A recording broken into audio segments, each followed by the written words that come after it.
இந்த நாட்களிலே நேற்று வரைக்கும் 730 பேர் ஆன்லைன்லே பைபிள் படிக்கிறாங்க.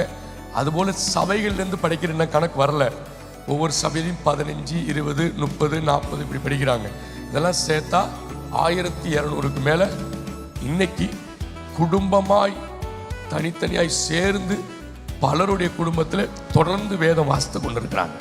அது போன வாரம் ஞாயிற்றுக்கிழமையோடு முடிவடைதுன்னு சொல்லியிருந்தோம்.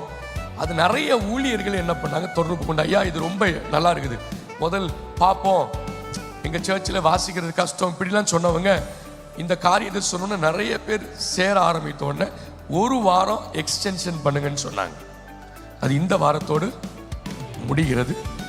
இந்த வாரத்தோடு முடியலை, அடுத்த வாரம் வரைக்கும் திருப்பி எக்ஸ்டென்ஷன் பண்ணியிருக்கிறாங்க.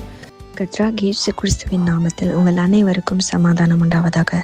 நம்மளுடைய ஜிம்ஸ் பாஸ்டர் சொன்னதின்படி ரெஜிஸ்ட்ரேஷன் டேட் ஆனது February 16 வரைக்கும் எக்ஸ்டெண்ட் செய்திருக்கிறோம். அதாவது அடுத்த வாரம் திங்கட்கிழமை வரைக்கும். ரெஜிஸ்ட்ரேஷனை நீங்க எப்படிலாம் செய்யலாம்னா, ஒன்று, நம்மளுடைய ஸ்க்ரீன்ல தெரியக்கூடிய இந்த QR கோடை நீங்க ஸ்கேன் பண்ணி ரெஜிஸ்டர் பண்ணலாம். இல்லை டிஸ்கிரிப்ஷன்ல இருக்க லிங்கை ப்ரெஸ் பண்ணி நீங்க உங்களோட ரெஜிஸ்ட்ரேஷனை பதிவு செய்யலாம். இல்லை என்றால் ஸ்க்ரீன்ல தெரியிற நம்பருக்கு நீங்க வாட்ஸ்அப் மூலமாக நீங்க ரெஜிஸ்ட்ரேஷன் பண்ணலாம். வாட்ஸ்அப் மூலமாக ரெஜிஸ்ட்ரேஷன் பண்ணணும்னா உங்களோட பேரு, உங்களோட வயசு, உங்களோட ஃபோன் நம்பரை நீங்க ஸ்க்ரீன்ல தெரியிற நம்பருக்கு வாட்ஸ்அப் மூலமாக சென்ட் பண்ணுங்க.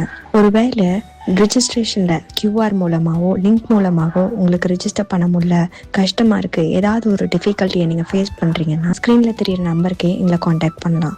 இன்டர்நெட் வசதி எதுவுமே இல்லை, ஆனா எனக்கு படிக்கணும்னு ரொம்ப ஆர்வமா இருக்கு அப்படின்னு நினைக்கக்கூடிய நீங்க இந்த நம்பருக்கே கால் பண்ணி உங்களுடைய அட்டெண்டன்ஸை நீங்க பதிவு செய்யலாம். கர்த்தர் உங்களை ஆசீர்வதிப்பாராக. கர்த்தருக்கு ஸ்தோத்திரம்.